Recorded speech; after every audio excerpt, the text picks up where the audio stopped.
ចាសស្ដីបងប្អូនទាំងអស់គ្នាថ្ងៃនេះមកអាំងបុកស៊ីនជាមួយនឹងកាមេរ៉ា model ថ្មី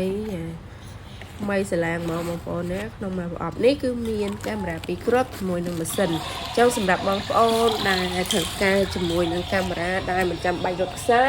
បងប្អូនអាចតាក់ទងជាមួយនឹងខាង Lina Electronic បាន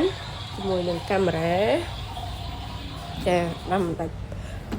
ប្រើខ្សែបងប្អូនអញ្ចឹងនៅក្នុងមួយប្រអប់ហ្នឹងយើងមានកាមេរ៉ាពីរគ្រាប់ជាមួយនឹងម៉ាស៊ីនកាមេរ៉ាចាអានោះប្រភេទកាមេរ៉ាដាក់នៅខាងក្រៅផ្ទះចាហើយនេះគាត់កំពុងលើកជាមួយនឹងប្រភេទកាមេរ៉ាដាក់នៅក្នុងផ្ទះចា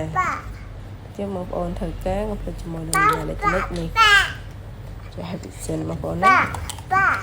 កាមេរ៉ានេះដាក់នៅក្នុងផ្ទះបងប្អូនអញ្ចឹងមកប្រអប់នោះយើងទទួលបានកាមេរ៉ា2ម៉ាស៊ីនកាមេរ៉ា1ងាយស្រួលមែនតើបងប្អូនទាំងគ្នាហើយកាមេរ៉ាហ្នឹងសិតតែនិយាយឆ្លើយឆ្លងគ្នាបានណាបងប្អូនទាំងគ្នាហើយ color ទាំងយប់ទាំងថ្ងៃចាហើយមកប្រអប់នេះវិញផងដែរគឺយើងមានជាមួយនឹងដុំភ្លើងចាដុំភ្លើងម៉ាស៊ីនកាមេរ៉ាដុំភ្លើងកាមេរ៉ានីមួយៗចាហើយនឹងខ្សែ network បងប្អូនទាំងគ្នាព្រមទាំងមានជើងចាប់កាមេរ៉ាគាត់លើកបង្ហាញមួយជូនបងប្អូនទាំងអស់គ្នាមើលច្បាស់ហើយមានតែឆាវចាប់ចាជើងកាមេរ៉ាមួយបងប្អូនហើយនេះសុភៅណែនាំពីវិធីប្រើចឹងបងប្អូនចង់បានផ្លិតតាក់ទងជាមួយនឹង Lina Electronic បងប្អូនទាំងអស់គ្នាណាអរគុណបាយបាយ